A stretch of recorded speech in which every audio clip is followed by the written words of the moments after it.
Pilipinas, narito ang Police News Express sa oras na ito.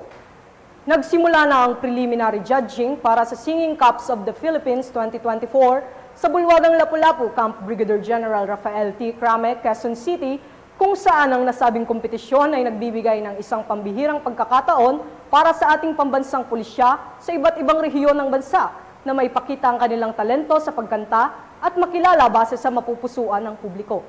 Hinggil rito, ang mga kalahok mula sa 17 rehiyon ay itinakdang maglalaban-laban batay sa tatlong pangunahing kriteria, tulad ng voice quality na may 40%, creativity, originality, entertainment value na nasa 35%, at ang support from social media audience o suporta ng publiko na pumapatak sa 25%. Dinaluhan rin ito ni Police Brigadier General Roderick Agustus Alba, the Acting Director for Police Community Relations, Police Brigadier General Restituto Arcangel, Director Police Community Affairs and Development Group, Police Colonel Jonas Samparo, Officer in Charge XO DPCR, at Mrs. Lailani Alba, ang tumatayong presidente ng PNP Officers Ladies Club Foundation Incorporated. Ang panel of judges ay binubuo ni na Mr. Lance Raimundo, Mr. Token Lizares, Mr. Jude Michael, Mr. Angelito de Guzman, Police Brigadier General Alba, Police Brigadier General Arcangel, at Police Master Sergeant Mardon Bao.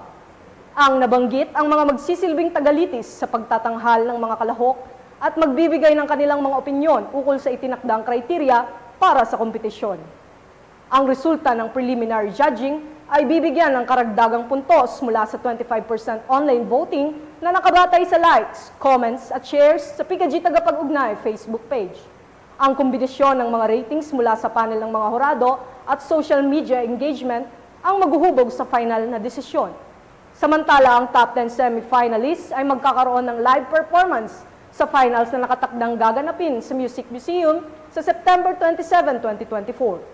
Ang mga kalahok ay magkakaroon ng pagkakataong magbigay ng makabighaning pagtatanghal na tiyak na ikatutuwa ng kanilang mga tagahanga.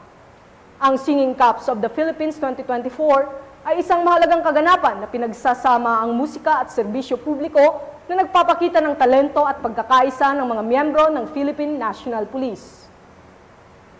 At para sa iba pang napapanahong balitang pampulisya, laging tumutok sa Police News Network, alagad ng batas, tagataguyod ng balitang pulis. Si Patrolman Bel Rosas, nagbabalita para sa Police News Express.